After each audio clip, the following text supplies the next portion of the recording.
Okay, welcome back to our cyber series with our CEO. So today we're going to talk about offensive defense. So let's dive right in. Sure. So, can you tell me what the difference is between offensive defense and defense in depth? Okay, because you rightly said the word defense in depth. Yeah. So let's look at defense in depth, which is the past, the history. Mm-hmm. In my sense, though we still use it, but in the past, that was the only focus area. The way you will address threats inside your network will be a layered approach. You will have from the firewall, which is at the perimeter, to the endpoints and servers, multiple technologies. And the job of each technology is slightly different, but they all have to work towards securing your organization from the cyber attacks. Hence, it is called defense in depth, because it's layered security. Yeah. Now, I want to change that. The way to change it will be offensive defense. So you augment, you add to that defense in depth another set of technologies which are not inside your network. They're rather in the attacker's territory. Yeah. Meaning that you go outside your network and you preemptively, where possible, or during an attack, try to neutralize all the attack data points which are out in the cyberspace, rather than just being on the defensive and trying to block the attack once it's at your parameter or inside your network. So hence this switches and this becomes offense in depth, augmented with the previous defense in depth. Well, that's actually nice, because I've just recently read a few universities have cybersecurity degrees where they actually have 3 tracks. Okay. One is a defensive track, then one is an offensive track. They have them separate, and then one is general, where they actually combine the two. Which university was that? I would love to know it. I'll look it Okay. up later. But Okay. I did know. But there is one Yeah. which they're talking So about the. in the defensive one, they said that it's mostly just on detection and monitoring and prevention. Okay. While as the offensive track is more into ethical hacking. Which is, I think, is loosely sort of what you're but saying. it's not what I am trying to say as an offensive defense. Yeah. Yes, red teaming and all that is there, but it's still in a way not really offensive defense. You're not, threat hunting is like offensive defense, but threat hunting outside the network. As soon as you're inside the network, it's all defensive. It's all reactive. It's all based on what you find inside your network, which the attacker or the attack data points inside your network. Okay. So this is completely different. It's to find attack data points outside the network. Okay. So what would you consider as something outside the network, just to be clear? Okay. Yeah. So what happens is that the attacker may register, let's say, a domain name, a lookalike domain name. It may create a fake social media profile. Or if it's a malware, then it is setting up some CNC server somewhere. Now, preemptively, if you can find any of these and many other pieces like those, including when you're doing in that manner, you may find that your own information is outside the parameter sometimes, just not because somebody wanted to put it there, they made a mistake. Your own staff may post some data outside, which is giving information about your network.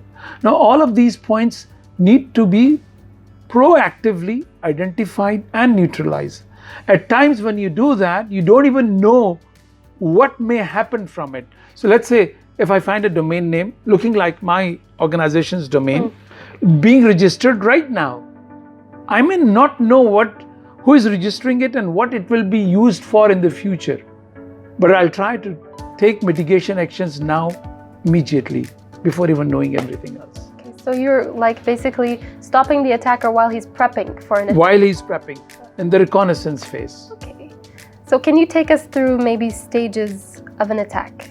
Like what are the different stages of an attack? Yeah, this means that you're talking about the attack kill chain. Yeah.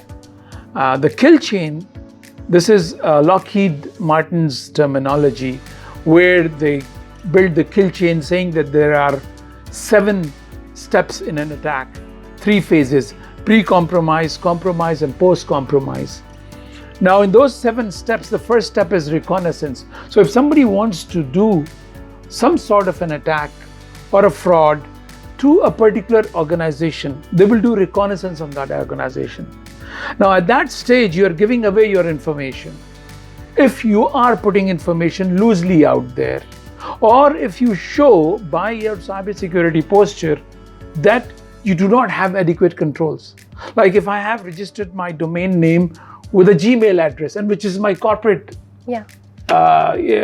domain name, or I have digital certificates with weak cipher, or they're expiring in the next 15 days and I haven't done anything about renewing it, and they're visible. All of these and many more aspects show that I am a weak organization. I have a weak security posture. So you're a high target. So you automatically are putting yourself out there as a high target. If you show such loose controls on your security. But this is just one. This is what we call indicators of exposure. Okay. Currently the way the industry works is that they're very focused on indicators of compromise. Yeah. So once everything's already been done. Yeah. Indicators of compromise, the word itself says after an attack has happened. That's why the word compromise. So yes, an indicator of compromise in another organization, I can use it defensively. This is how antivirus or firewalls work.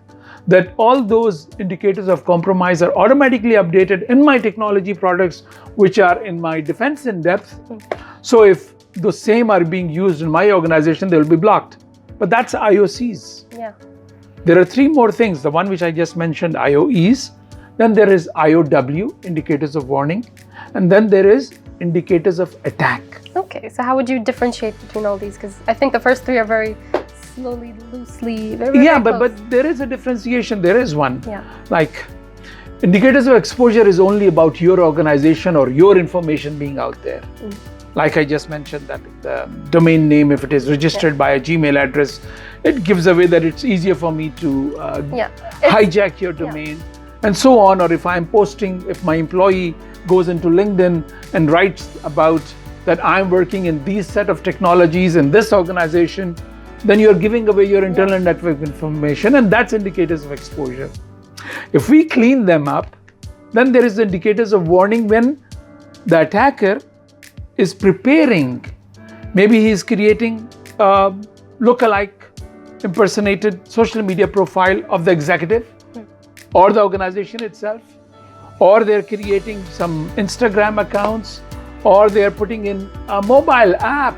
Because at the first stage, I can take your genuine mobile app, post it on an unauthorized app store, and push it out to your customers without even doing anything, without even malvertising it. Okay. At that stage, if you're able to capture it and take actions, that will be your indicators of warning.